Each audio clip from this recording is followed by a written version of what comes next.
What are bold Augusta's biggest pros and cons? That's what I'm here to tell you today. My name is Juice, and let's get into it. We need to talk about the obvious. She is going to easily become the brand new best Electro DPS in Wuthering Waves. As it currently stands, we don't really have many options in that regard. We have Calcharo, who is Calcharo, and we have Shangli Yao. Now, Shangli Yao is still a good unit. He's not bad by any means. There's not really a truly bad DPS in this game. However, Shangli Yao is still a 1.0 character that has been around for quite some time, so his kit also feels like it's been around for quite some time. It's still very intuitive, but if you weren't able to snag a copy of him when he was free back in 1.2, there's just not really a reason to go back and get him anymore, and that was quite some time ago, so we can't just assume that everybody has Shangli for free.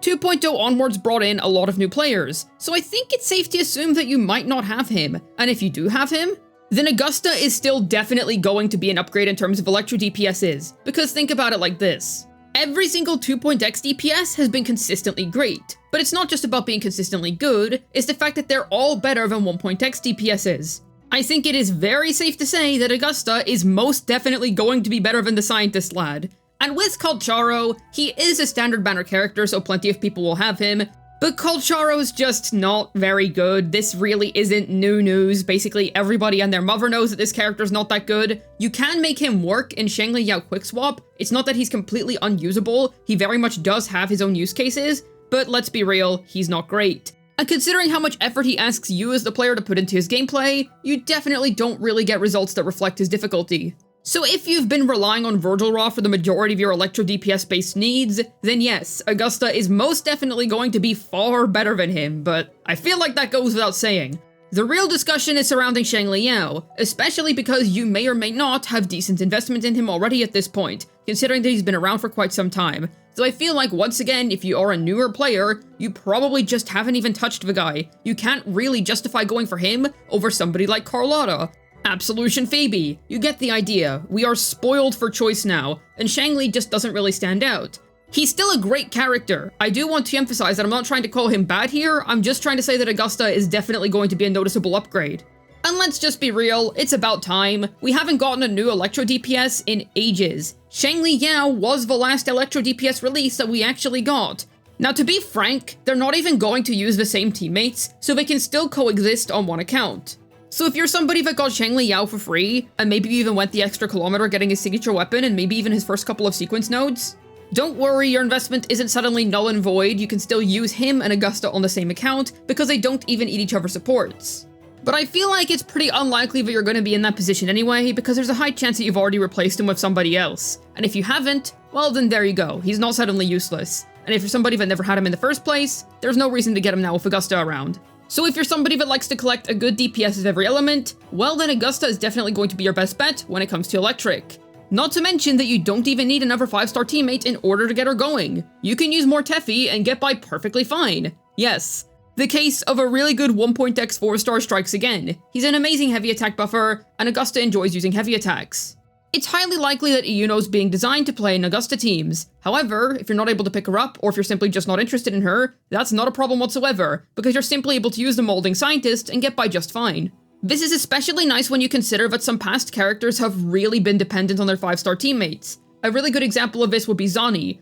That lady is really in need of Confession Phoebe if you want her to perform at her max potential. She'll still clear without her, of course, if you build your Spectre Rover up, but it's undeniable that the exhausted office worker does vastly prefer if you own the Acolyte. Granted, she's a negative status character, therefore having a different team circumstance compared to somebody like Augusta who has nothing to do with them, but either way the point still stands. You don't need a 5-star teammate in order to make Augusta feel worth your time. Now with that being said, if you're somebody that did pull for Phrolova recently, well she's got this funny little use where you're able to use her as a heavy attack buffer.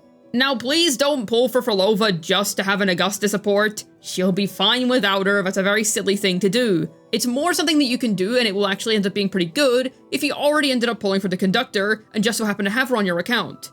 So in terms of team options, you honestly have quite a lot to work with. You're not locked into having to use one or two really specific characters. This ends up having her on the more accessible side when it comes to 2.x DPSs. I would say that characters released during this time have varying degrees of accessibility, with some of them being Absolution Phoebe levels of free-to-play friendly, and some of them being Zani levels of high investment hungry. I would say that Augusta sits pretty safely in the middle. She's going to be able to use Mortefi very well, And I would say she's leaning more on the accessible side as opposed to the expensive side. So if that's something that intrigues you, then perhaps consider checking her out. I should also add that based on the gameplay that Kuro Games officially revealed regarding Augusta, goodness me, does she move around very, very quickly. And as we all know, it's nice being able to chase around those annoying enemies that fly around everywhere on the battlefield. And the longer the game goes on, the more and more enemies we get that are like that. Well, it appears as if Augusta is going to be able to take care of those situations just fine, being able to chase after all those enemies that zip around the place as if they've just had a bunch of sugar. This just generally enhances her gameplay smoothness. I myself really enjoy playing characters that are able to really easily chase after enemies because it just feels so nice. And it can also save you having to do a bunch of resetting. Now, of course, her movement being fast being a good thing can be somewhat subjective because there might be people out there that prefer gameplay like Zani that's a bit more slow and weighted. However, from a meta standpoint, it's pretty good that she's able to chase enemies around so quickly. The gameplay feel of it, it's gonna be subjective, but the actual effectiveness of it, very, very good. Another nice thing about Augusta is that she's able to shield herself. Now, okay, shielding is somewhat interesting, because it's not really that useful if you're good at the game. If you can dodge easily, then you're basically never really gonna feel the absence of a shield. And any healer you use is basically just a third slot buffer as opposed to anything else. But that is not to say that shielding has basically no use, because personally, in my experience, the time where I find shields are the most useful is within hologram content, because it means that instead of getting 1 shot or 2 shot, you can actually get 3 shot. Shields are nice because they essentially allow you to make more mistakes. Yes, it doesn't really change their functionalities being something that's good for somebody with skill issue, but the point still stands that it's definitely a nice additional quality of hers. It didn't have to be there, but it's nice that it is. I'd say that this makes her a more forgiving character to play, and because she's able to use Mortefi as a 4-star teammate, she actually ends up being decently beginner accessible. I say decently because Mortefi isn't free, and it's really hard to compete with Phoebe when it comes to beginner friendliness, simply because that character is not only really easy to play, but she's able to use Sanhua as a 2nd slot teammate, who is free, and use Spectra Rover as her 3rd slot, who is also free and everybody has them. Now granted, comparing anybody to Phoebe when it comes to free-to-play friendliness and beginner accessibility is a losing battle. She is always going to come out on top whenever we discuss that sort of thing, but I still felt like it was relevant to mention in regards to Augusta. Obviously, the actual importance of this point is going to vary from person to person, just depending on your skill level, but it's still nice, and it's still there, and perhaps it's going to save you some molding, so I'd say that's pretty nice. I would say that Augusta is honestly one of the most well-designed DPSs they've made in recent times, because she really doesn't have any majorly evident weaknesses. I'm not sure how she's going to perform in Whimpering Wastes.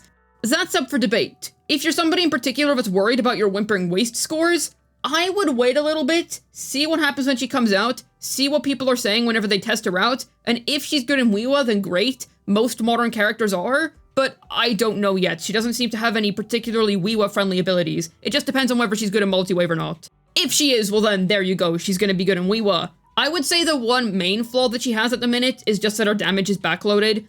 Judging by what's been officially revealed by Kuro Games already, most of her high-impact hits are hidden behind having to actually build up to them. I don't necessarily think this is that big of a deal. It's not some insane deal breaker. I'm sure she'll still be perfectly fine. At most, it might make her a bit overkill when it comes to killing trash mobs, which is once again why I'm saying that it's kind of up in the air as to whether she's going to be good in wuwa or not. We'll see. Very likely, yes. I don't really see a reality in which she'd be terrible there.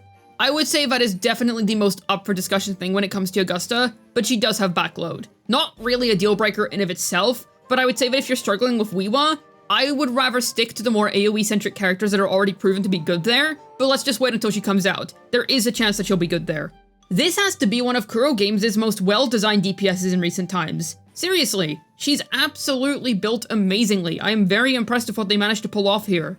Her flaws are minimal at the moment, and you can easily justify pulling for a brand new Electro DPS, seeing as we hardly ever get new ones, with the last one being Shang Liao, who came out all the way back in 1.2. Now that character is still good, and if you're perfectly content with him, he is going to continue to clear very well. You don't need to pull for Augusta.